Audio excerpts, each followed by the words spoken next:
Okay, on Patriots Corner Podcast today, I am proud to introduce one of the nation's top performers and completer of the selection, Ryan Kent. Ryan, how you doing?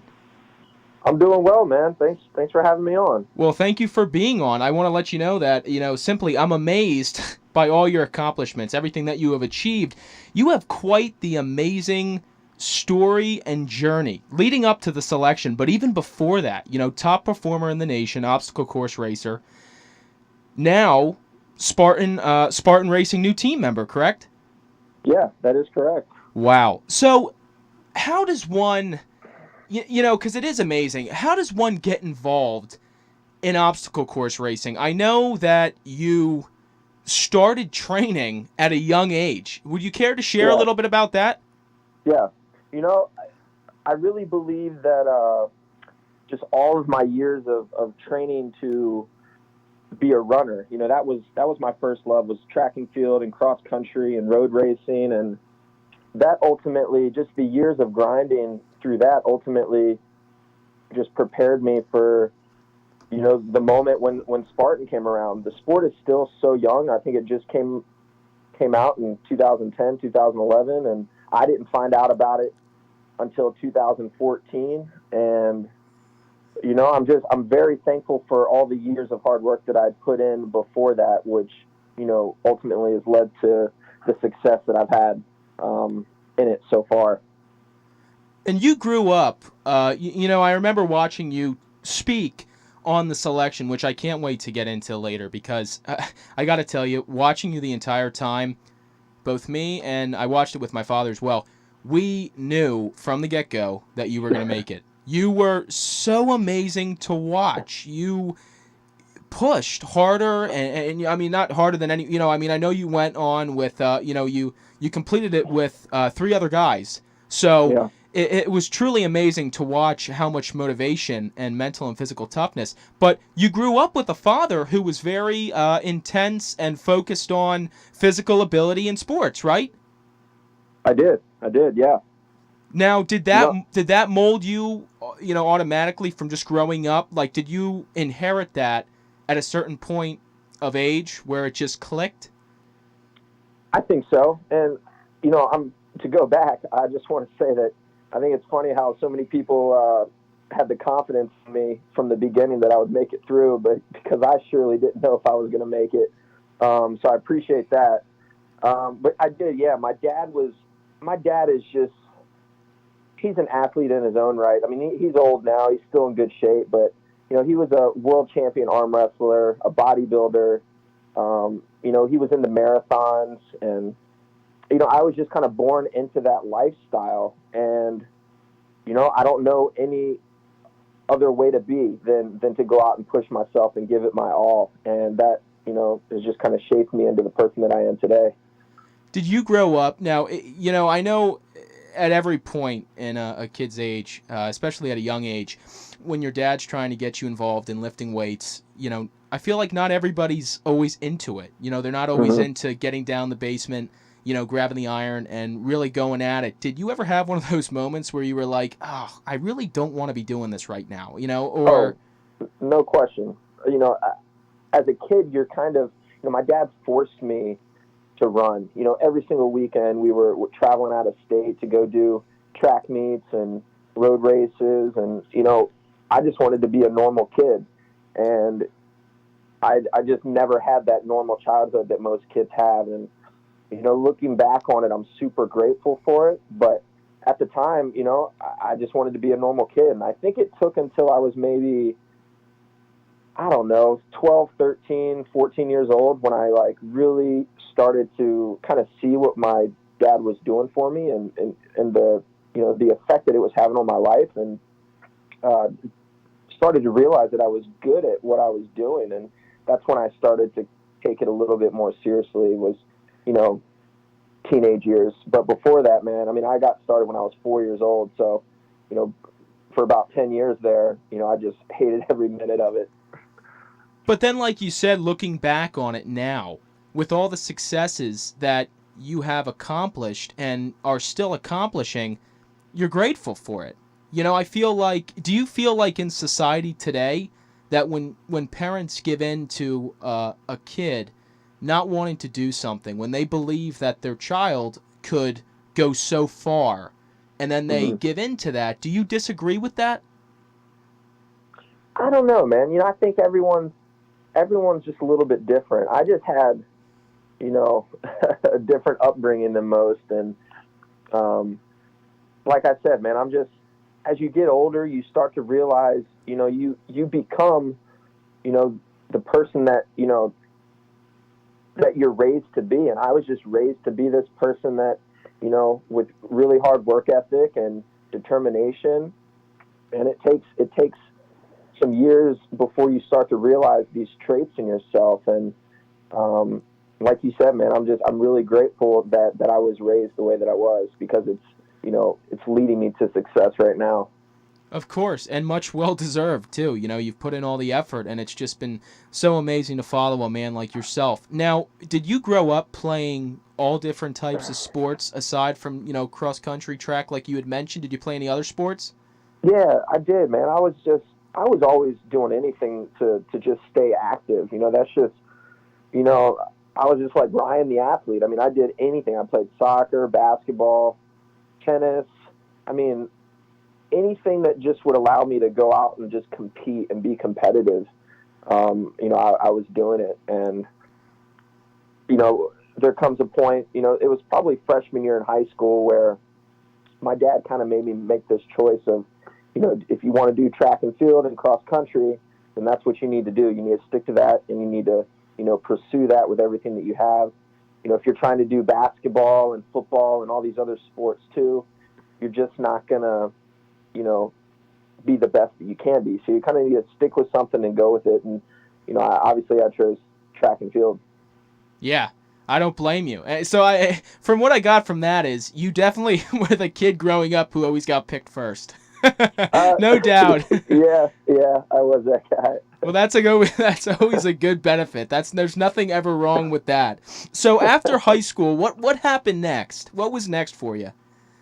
Yeah, I went to college on a scholarship to run track and field and cross country, and I finished school, and I for a brief time I tried to pursue a career in professional running, but I was always just too big, too muscular. I just had this natural build to me, and if anyone who watches these marathons on TV, they see all these 100-pound Kenyan runners.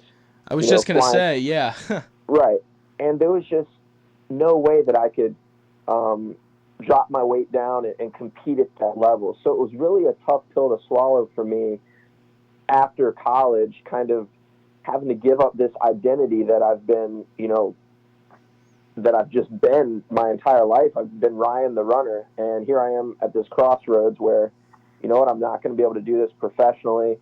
I've got to, find some other path in life. And that was a really tough pill for me to swallow.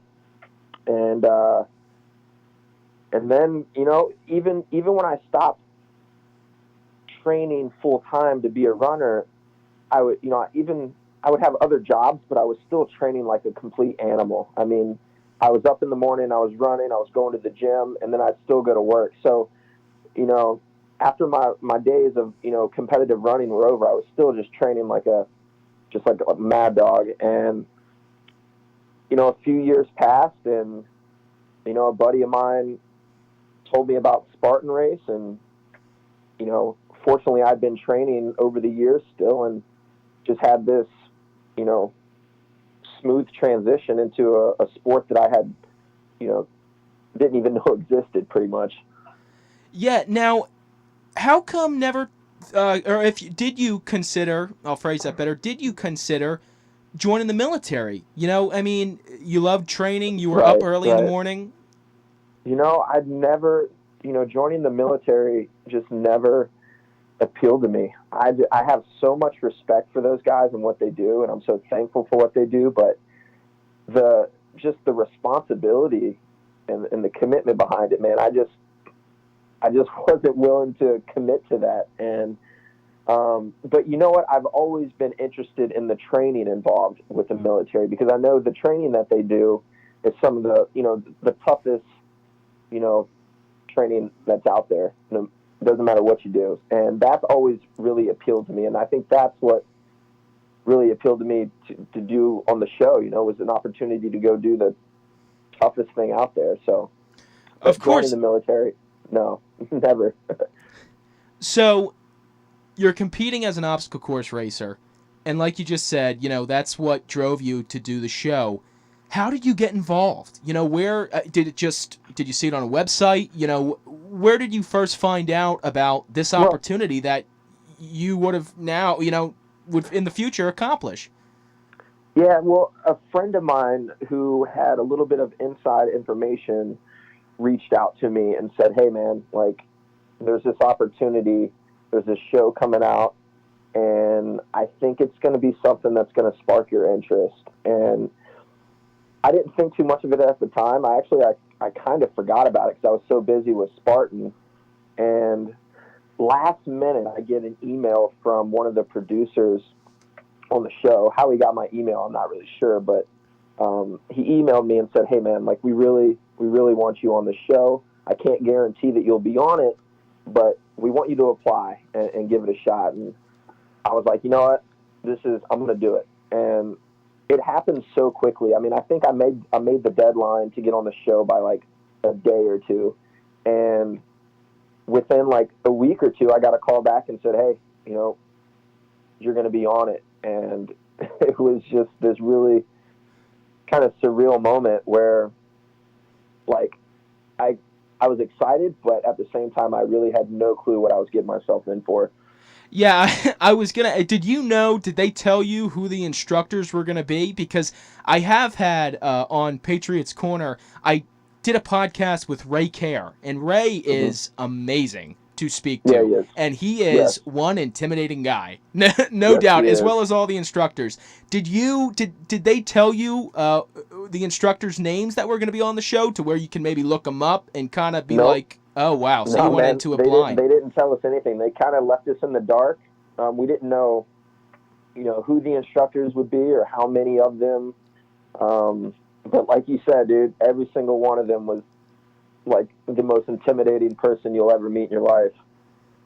So when you get there, the I know you obviously can't disclose the process because I know they're going to be filming more seasons, but when you first got there and it really sunk in, what was going through your head? Say the first day. Yeah, it was just a complete culture shock, really. I mean, for me, I had literally just flown. I had a Spartan race in Chicago just like 2 days before that. And I did this race and I flew straight from Chicago to LA to do this show. So I really didn't have a lot of time to kind of think about, what I was getting myself in for. So it was this huge culture shock day one where, it was so brutal, man. Like, kind of the verbal abuse that you get from the instructors right off the bat, and then combined with, just the physical stuff that they just had you doing on day one. I mean, you're just immediately questioning what you're doing there, and is it going to be worth it? And, I think it was easy for some to just, say sayonara right off the bat because it was that big of a culture shock, man. It was like, we are not in Kansas anymore, that's for sure. Well, I remember I was sitting on my couch when I was when I was watching the show, and I remember watching the first episode and just seeing these badass, intimidating dudes, black Yep. sunglasses, black t-shirts, walking out, and you guys are all just standing on the sand. I know you Dude. gotta be. It's probably transitioning back in your mind now of what I'm saying. Yeah. What was that feeling like? Like, holy crap! Like, this is really gonna happen now. Yeah, man, you're scared. I mean, you could cut the I don't even know if you want to call it intensity or what. You just cut it with a knife, man. Like, It's like tension. Yeah. for sure. And I'm normally the guy that, like, people, I don't think that I'm this way, but some people get intimidated by me. But here I am, this like big tough guy, and I'm like freaking shitting my pants because these guys are just so freaking scary. So yeah, man, it's just like, oh boy, this is going to be something else, you know? So it all begins, and once you were there and you were looking around at everyone else who was there with you, did you feel like people were looking at you like, okay, this is a guy I'm going to want to stick with in the runs or with the push-ups? Or did you look at somebody and say, this is a guy I'm going to want to stick with? And, Right. or are you just a self-motivator, really? I mean, yeah, I'm a big self motivator.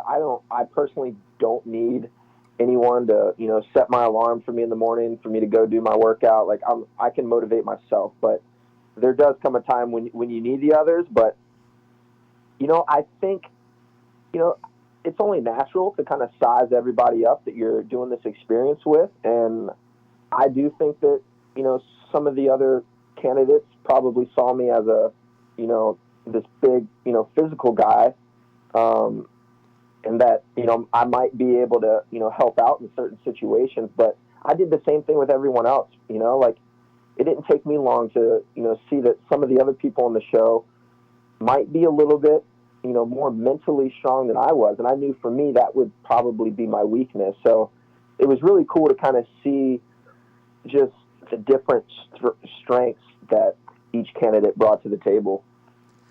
Now, before you went into the selection, did you prep yourself at all? Did you start watching YouTube videos, of the Navy SEAL or Army Ranger Green Beret Yeah. training? Did you start kind of, doing a lot of research on that stuff? No, man. Like I said, dude, I flew straight from Chicago. I was so like I was just in the middle of my Spartan season. I really didn't have time to research anything about it. And some people might call that ignorant, but in a way, I sort of feel like it was a blessing because I wasn't, I didn't freak myself out by some of the stuff that, I might have seen had I researched it. Because, I mean, if I would have, you know, taken some time to kind of see what this was all about, I might have backed out or something. So ignorance is bliss, I guess. Right on. I can't agree more. I completely agree with that statement. But the first time that you got sent to the interrogation process, I know that is one thing that the show highlights the most, as it's going to freak out the I don't know if the people attending the selection. What was that like? Because that had to be intense all in itself. Yeah, it really was, man. It's like you just, first of all, getting a bag put over your face and not knowing where you're going. You're just, I mean, you're just scared shitless. Let me just say that. And then they just place you in this room and you have no idea where you're at. And then they take the bag off and you're just looking at these two just larger than life men just staring at you in the eye, trying to, you know, Freak read you you like a out, book. yeah. And I mean, it's scary, man. And you could see a lot of, most people that went in there just kind of broke down. It wasn't hard to break down because you're just so frightened. And it doesn't get any easier. As many times as, they sent us in there, it didn't get easier. I can tell you that. Did you at ever, any point ever think that they were doing that because they were taking you off the show? Did that freak you out at all as well, or? No, I never thought that. I think I did think that they were maybe taking me somewhere to put me through like an individual challenge. But after a while, you start to, there's a pattern here, and you know that every time you get bagged, it's usually to an interrogation room. So you pick up on that. Yeah. Did it at any point make you think, wow, here this is a television show, and I'm not taking anything away from the TV show as well, because you guys were amazing on the show. But did it ever make you think at any point, oh my gosh, this is what these guys could possibly go through in real life and might not ever come out of, what they risk their lives to, situations that they might get into? Oh, for sure, man. I mean, I think we all knew, everybody that was part of this experience knew that what we were getting was only, a small dose of, what actually can happen. Yeah, man, I don't really know what else to say about that. It's just like those guys, I mean, dude, I don't know, man. I really don't know what to say. Just intense, yeah, of course. I mean, I don't blame you. I mean, I remember I wanted to point out another point of the series when you got promoted to class leader, and I remember it was just so vague, and it was just it was very simple saying. I believe it was Marcus Capone who said it. Number 12, you think highly of yourself. Yeah. You're the new class leader. Yeah. What was going through your head there? So pretty much my entire plan going into this thing was to lay low for as long as possible and not draw attention to myself. And day one, I get nominated class leader, and there went my plan completely out the window.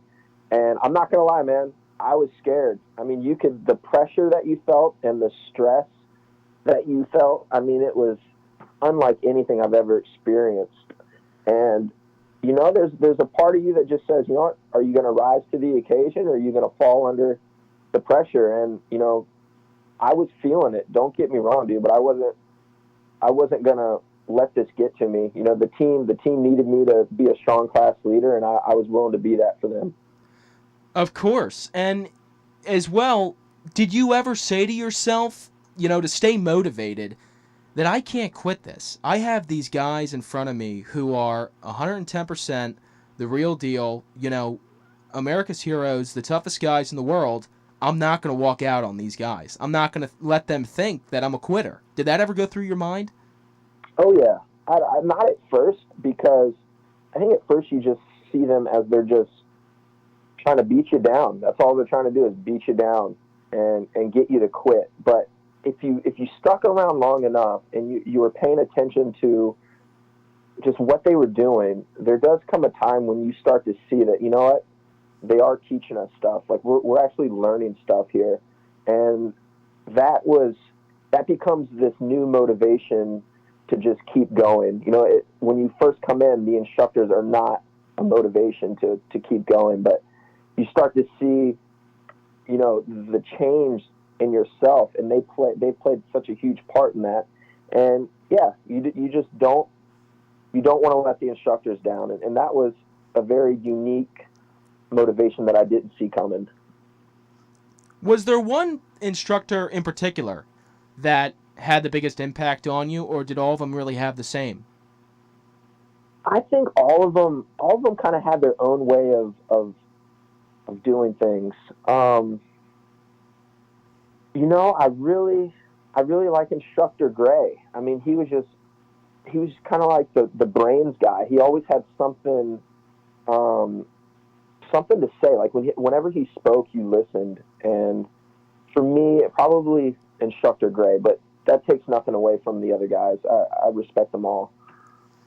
Of course. Yeah, I would understand that. I mean, it was just everything that went into it, especially how Ray mentioned in the podcast that I did with him.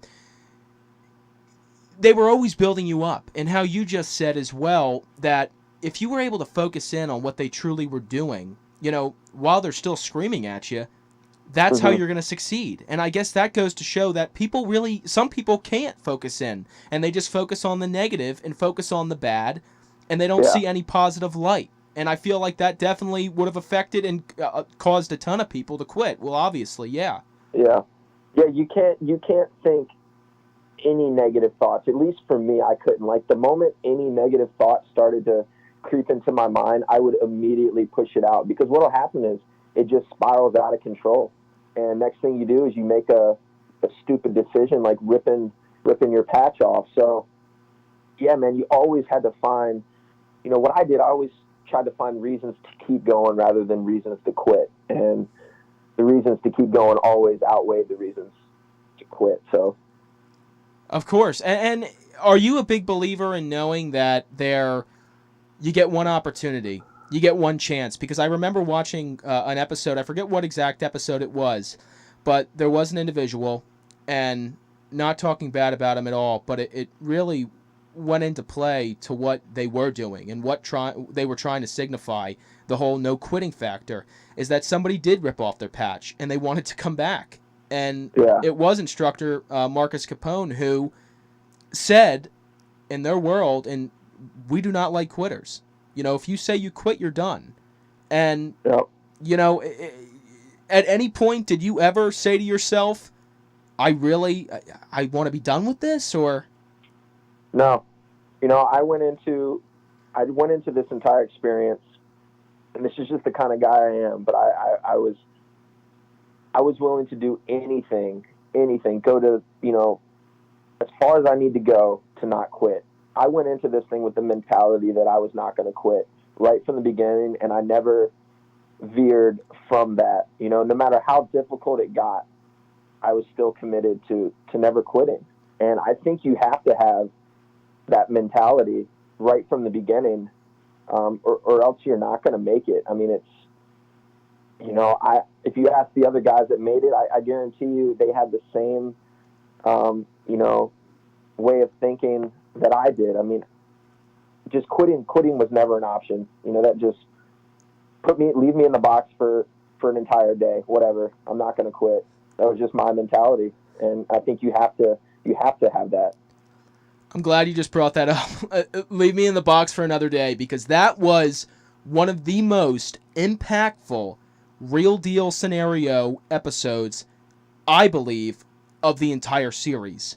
That was nuts to watch. Not nuts in a bad way, just crazy that, stuff like that could happen and could go down, and you were able to channel your mind to not banging on the roof or banging on the side saying you were done. What was that like when you got put in the box? That had to have been scary at some point. Oh, for sure. And just to kind of back that up, before we went on the show, we filled out our application, and they had us list kind of a number of things that, some of our phobias and stuff. And I think I mentioned that I didn't like tight spaces, which was a big mistake. I shouldn't have even mentioned that. And it was right after the night we got captured, when we were building our hideouts in the mountains. And we got thrown into the back of the van. And I think it was Instructor Care who said, "Number 12, I hope you don't mind tight spaces." And oh, wow. So he reviewed your application, no doubt. Yep.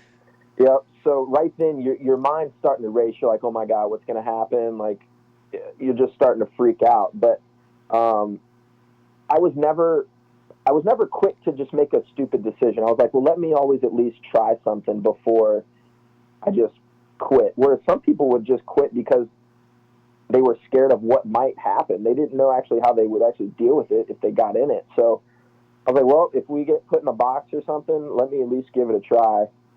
And, that room itself was like 110 degrees. And, in addition to being in the box, they had the babies crying over like a loudspeaker, which only intensified the situation. But the moment they put me in the box, it's just you, and it's you and your thoughts. And some people don't do well being by themselves, and they become their own worst enemy. And gosh, like my legs went numb within like 10 minutes. So then you start freaking out. It's like I started having like anxiety and panic attacks when I was in there, and I'm trying to like focus on my breathing to just get me through. And dude, it's so rough, man. I mean, you're just trying to make it, minute by minute. I mean, you're not thinking too far ahead.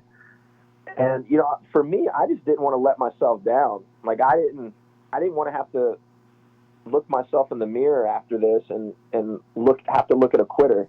And I didn't want to have to call my parents and all the people I care about and say, I just couldn't do this. So I think my fear of quitting overruled any fear I had from any of the evolutions that they threw at us. And, that's what it was for the box, man. Like the box sucked so bad. But I was more scared to quit than I was of being in the box. Well, I remember on that particular episode that Ray said that people were saying, or people were quitting because they thought that they were trying to put them through more of a torture situation by putting water on you guys when you were laying on your backs when you were in the Yeah. room, and really they were doing it to cool you off. Or I think it might have. I don't know if it was Ray. I think it might have been Instructor Gray, but it was to cool you guys off because it was so hot in there. Yeah. And what was happening was they were feeding us all this water and pouring it on us. What we were doing was we were peeing ourselves. We were drinking so much water that we just kept pissing our pants. And they would water our uniforms to kind of, get rid of all the pee that we were, peeing on ourselves. So one of the participants didn't find that, I don't think he understood the reasoning behind it, but I was coherent enough to realize, hey man, like they're trying to keep us cool and we're peeing all over ourselves right now. So I'm not going to complain that water's being poured on me. So. And then I guess you look around and you say to yourself, well, you know what? Everybody else is peeing themselves too. Right. So well, the crazy thing was you had your goggles on, so you really couldn't see who was even still there. And that, for me, I was trying to peek out of my goggles as often as I could to kind of maybe see a familiar face. And, we ended up, going into that evolution with, I think, 15 candidates, and we came out of that one with only 8. So, yeah, man, just knowing you weren't by yourself was such a relief. Now, when you say you were peeking out of your goggles to see if you could see a familiar face, were you looking for a familiar face in particular? I know that you were pretty close, or got closer with Christian, correct? Yeah. I was always looking. I was either looking for Christian because at that time I had already, our beds, our cots were right next to each other, and we had just established a good relationship. And I was also looking for number 6, which is another good friend of mine. And when both of those guys were still remaining after that evolution, dude, it was just like, thank God, man, because I needed their positivity and their just their spirit to just keep me going. And I think that, who they are as a person really, really, really helped me keep moving. So doing all these workouts, all the runs, push-ups, pull-ups, everything imaginable, swimming, what were you guys putting in your system when you were there at the site? When you were completing the selection, what were they feeding you? It changed, every day. I mean, sometimes it was like bacon and eggs, which I wasn't complaining about. And then, other times it was oatmeal. Other times it was just like MREs, just packaged meals. It varied day to day, but like I have like this crazy like sugar addiction, man. And I can tell you, man, like, dude, the whole time I was there, dude, I was just craving for a candy bar, and I couldn't wait for it to be over so I could go grab me like a Reese's peanut butter cup or something. But the meals changed every single day, but it was never anything like, I think bacon and eggs was probably the best that it got. And there was no chance of asking for a different, pun intended, a different selection at the selection. Right. They would tease you with stuff. They'd bring something out that, maybe they were having in the trailers where all, the production staff was, and they would tempt you like, hey man, if you quit right now, you can have this right here. So they would always throw those little things out there for you, but I never bid on it. I'm like, well, I've already been here long enough. I can stick it out a little bit longer. And that's just that's crazy. That's amazing. It's such an intense experience that you guys went through, and everything that you put into it, just reaping the benefit and being able to walk up that last heave on the mountain when they told you that you guys were done is just incredible. Now I remember another thing that clicked instantly that I found so incredible is when you guys were in the box on, I think it was the episode before the last one, and you were in a box, I think, with Christian, and you said to him, number 11, we got to get out of this. This is what we've been trained to do. We got to we've been trained to escape any situation and do whatever it takes. What clicked with you there? Because I know you guys sat in that box for a long time before you brought to do that up. Yeah. Well, I was actually not in the box with Christian. I was in a box by myself. It was number 2 was in the box with Christian, and number 17 was in the box with number 19, and I had a box all to myself. Not really sure the reasoning behind that, but we were able to, after we were in there for about an hour or two, you start to kind of get familiar with just your surroundings, and you start kind of like fiddling with things. And I could see that I could see out of, a crack in my box, and I could see the other boxes, and I could see if anybody was around, and we were able to talk from box to box. And you just start, getting used to your surroundings, and, they've been planting this seed in our head to just escape at all costs. And for me, I was willing to do that. I was willing to I remember one time I told Christian, I whispered over to his box, and I was like, dude, next time they open this box, I'm going to take out whoever is opening this thing up. I'm just going to take them down, and I'm going to make a run for it, and I'm going to come back for you guys. And he was like, dude, that is not a good idea. So we didn't follow through with that. But basically what we did was, we recognized early on that we needed to get out of there, but we had to wait for the right opportunity, because there was always somebody kind of creeping around the box. So it was just never the perfect opportunity. And, it took about 9 or 10 hours in the box before an opportunity presented itself. But the moment it did, we jumped on it. And, I guess, that's what they were waiting for the whole time, was for us to make that move. And we did it. And it was incredible to watch. And when they came out, Instructor Kuntz and I forget, what was the other instructor? It was Instructor Bowen. Okay, Instructor Bowen. Yes, it was on the tip of my tongue. When they came out and they said, "Okay, stop," were you like, "Oh gosh, we failed," or were you, what was going through your head there? Because I didn't know what they were going to do. Yeah, you're thinking that you fucked up, or they're going to put you back in the box. I mean, you're thinking the worst case scenario. And when they tell you, congratulations, you passed this, this portion of the course, I mean, it is just like seriously, you honestly can't believe it. And it was a pretty awesome moment, that's for sure. Yeah. Now, the last trek, did you guys know that there was only, first off, did you guys know that there was only going to be 12 days, or did you not know how long it was going to go on? Yeah, we didn't know. They said it could be 2 weeks long. So in my head, I was thinking 14 or 15 days. But you lose track at some point. You don't even know what day you're on. What was the question again? I'm sorry. The last haul, the last trek. Did you, know that this was going to be it, or did you ever think that this was going to be it?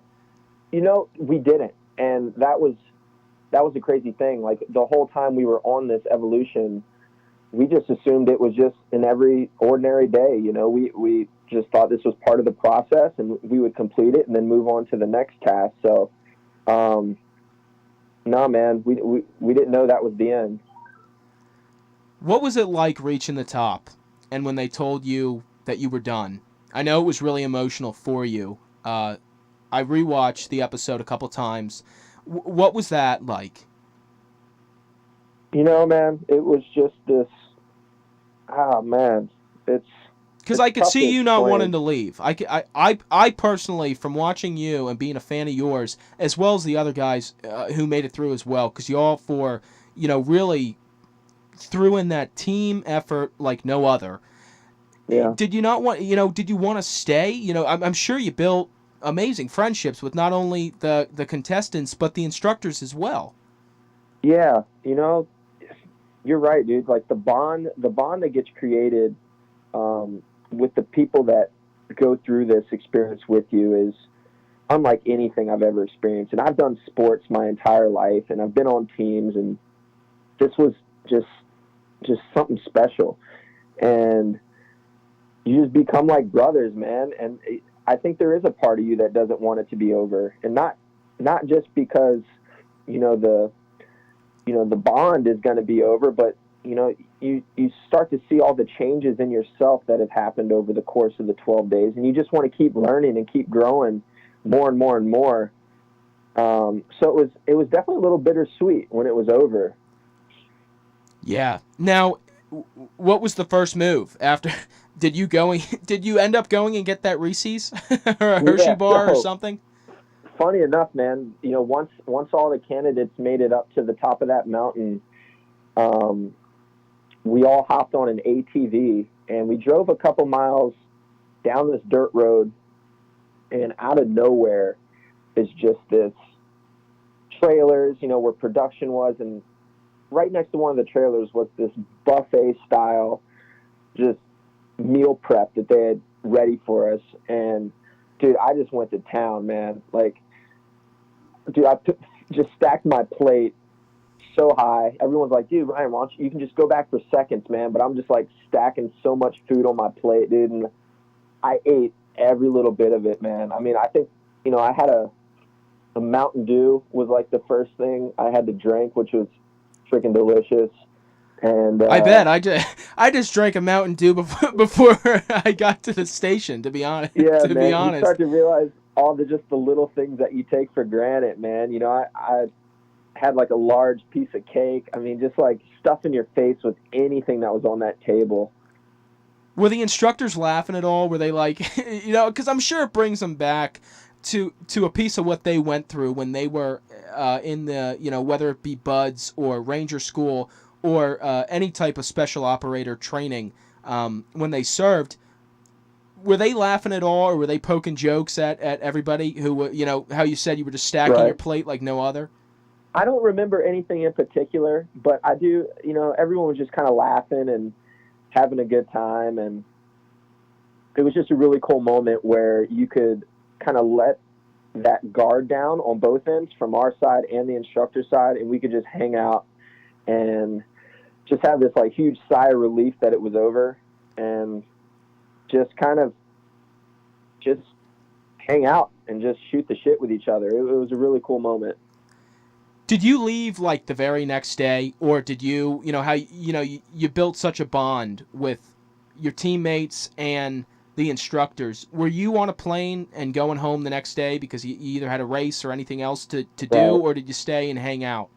No, we got to hang around the hotel for, I think it was 2 or 3 extra days after it was over. So we all got to go back to the hotel and just hang out and drink some beers by the pool and just kind of, swap some stories with each other. And that was really, really cool. But I will admit that it was a tough transition back into that lifestyle, because you had just gone through 12 days of the hardest, thing that you've ever done. And you've been sleeping in dirt and sleeping on cots. And Yeah. here you are back at this nice hotel drinking beers, doing cannonballs into a pool. Just So hanging out. Yeah, just having a great time. you honestly, you felt a little bit guilty. You're just like, I don't deserve all this. There's soldiers at war right now, going through what we just went through every single day. So there's definitely a part of you that feels guilty, and it definitely took some time to adjust back into that. When you were going through the swim training, when you first got on the beach and you saw the waves, what was that like? Because watching that, arms breaking, people going all over the place, that was crazy. Yeah, man, that was tough. But for me, I'm very comfortable being cold, and I'm comfortable in the ocean.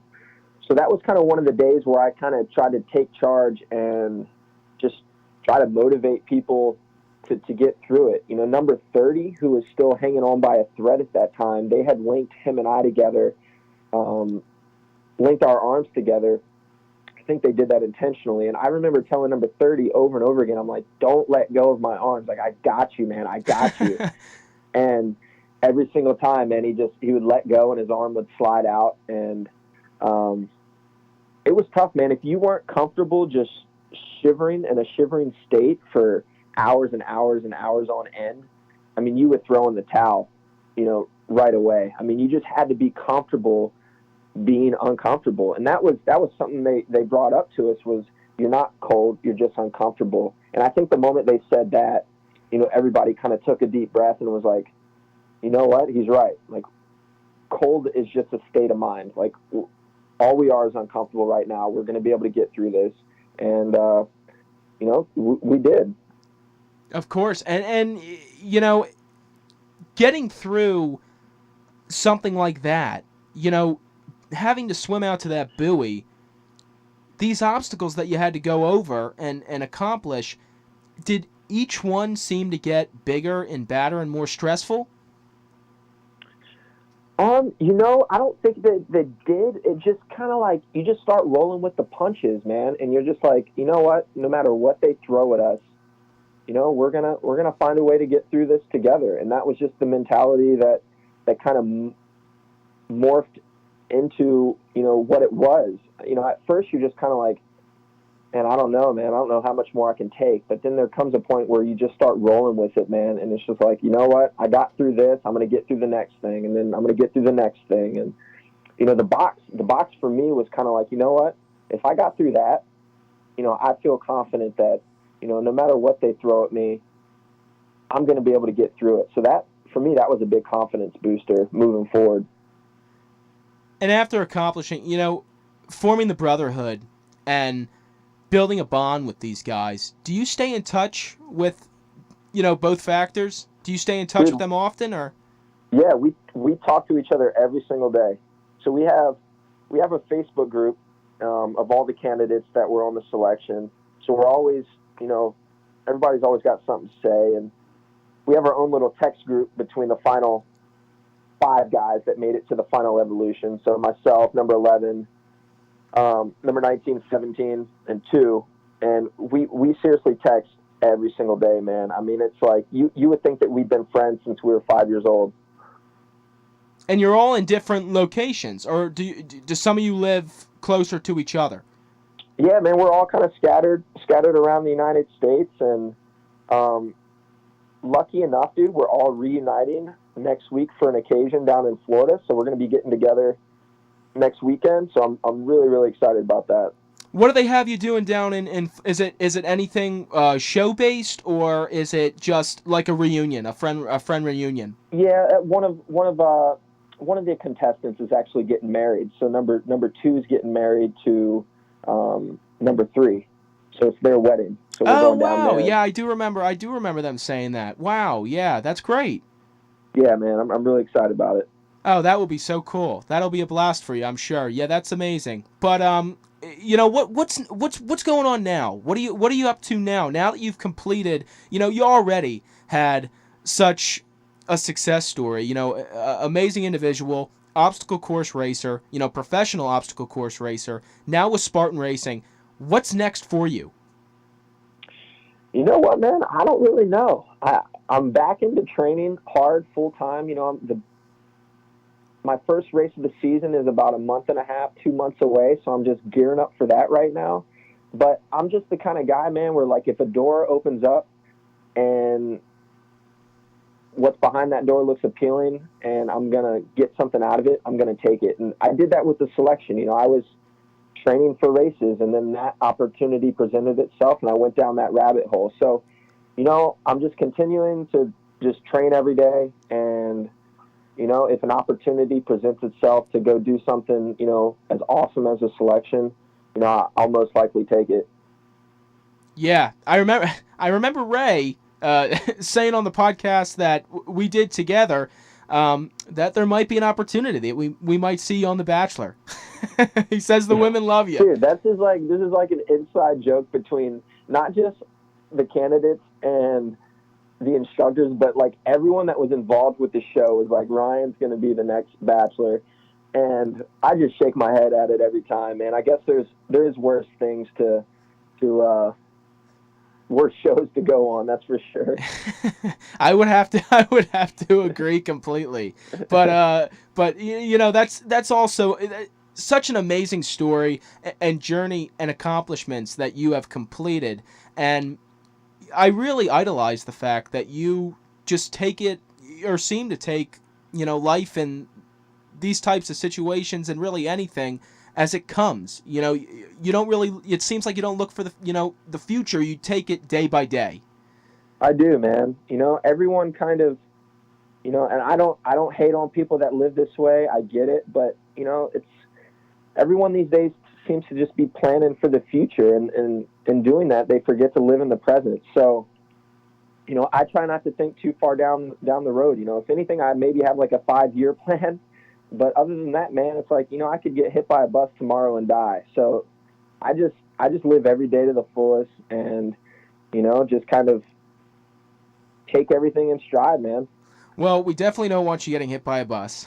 we Yeah. we need to see you on The Bachelor. That's for sure.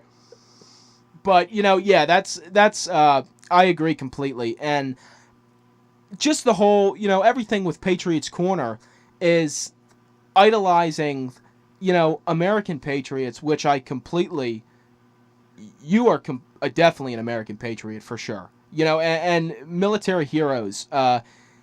When you were completing the selection, did you think to yourself, this is something that is not as idolized as it should be, meaning the military and America's heroes? Um, I it's tough to say, man. I think a lot of people that maybe were not on board with the show, if they were able to just give it a chance and watch it, I think that they would fall in love with it. And as a viewer, for me, I was able to take a step back and just watch it as a viewer, not as a participant. And I just it just allowed me to have this new found respect for our military and what they do, and just the sacrifice that they make every single day that allows me to kind of live out this dream of, what I do here. So, I don't know. That's for other people to kind of, say, but I think if somebody really did take the time and watch an episode, they were hooked, and they were able to see, not just what we were going through, but what they go through on a daily basis. So Exactly. And just the complete intensity of grueling, 6-month processes. I believe that Buds is, I think it's 6 months. yeah, man, that's just ridiculous. It goes into the fact of playing, not only the mental and muscle strainness, but I'm sure you guys were chafing, suffering cuts, Hmm. and just complete irritation, especially with the water and everything else going on. How did you get past that? Because I feel like sinks right into the mind and can shut Right. somebody down like no other. But you've experienced some of that already, doing the races. Yeah. Yeah. And I think that definitely, prepared me. But, going into it, I knew keeping my feet, in good shape was going to be critical. So every opportunity I had to just take my boots off and throw some baby powder on them, or, throw some Neosporin on a cut, I would take that time to do that. And, there were some people who did it. I mean, there were some people that had, like number 20 lost his toenail within a couple days. I remember watching And that. Yeah. and so here you are just trying to survive, but now you're having to deal with this other challenge of, just trying to walk. And, it was tough, man. It was tough. I had this rash on my lower back from the sit-ups that we did in the sand. And that bothered me the rest of the time I was there, especially when we went on the rucks, and the ruck was kind of like hitting that lower back spot. So, it's just something you just learn to deal with, man. It's like, I'm not going to quit. because I'm cut up, or, I've lost a toenail, or whatever it is, man. It just becomes part of the experience in a way. Well, before we do sign off, I'm glad you brought up the sit-ups, because everyone who did not watch, and definitely should have watched, because it was an amazing series, what was that like? I was so amazed when I found out that you guys were going to be doing 1,000 sit-ups, or you would have completed 1,000 sit-ups. Yeah, that was no joke. One of the craziest things I've ever seen done physically. From what it was, Instructor Haggerty who did that particular evolution, dude. I mean, he did it with force. He was yelling at us every single rep. I mean, it was just unreal. Like, dude, I was probably 200 or 300 sit-ups in, and I could barely do one at that point. One sit-up to his, like, 3. So it was just an unbelievable physical feat, what he was able to do. I'll be honest, I never hit the full 1,000 because I was unable to keep pace with him. So I do know we did it it was over an hour, just an hour straight of just nonstop sit-ups, man. And it was just, dude, my stomach was sore for like a month after that. Wow. Yeah, that had to be one of the most intense things that you will ever have done, of amazement, life-wise, especially. I mean, meaning right now, especially. I mean, that was crazy. Yeah, and he just, he said the message was just to never quit. Just keep trying your best and just don't quit, whatever it takes. That was his thing, was just whatever it takes. And, that along with so many other things, man, it's just life lessons that you can just take with you and carry it with you for the rest of your life, no matter what you do.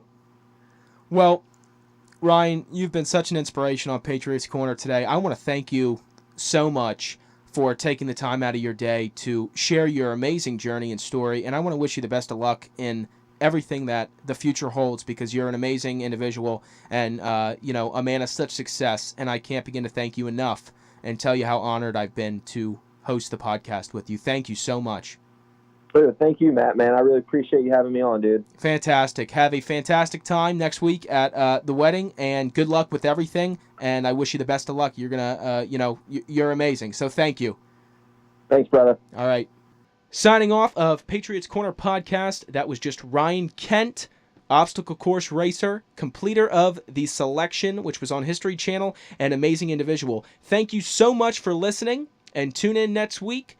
On Friday, we will be hosting our 6th podcast episode with Christian Griffith, who was on the show with Ryan, who made it all the way with him. So thank you so much. Have a great day. Take care.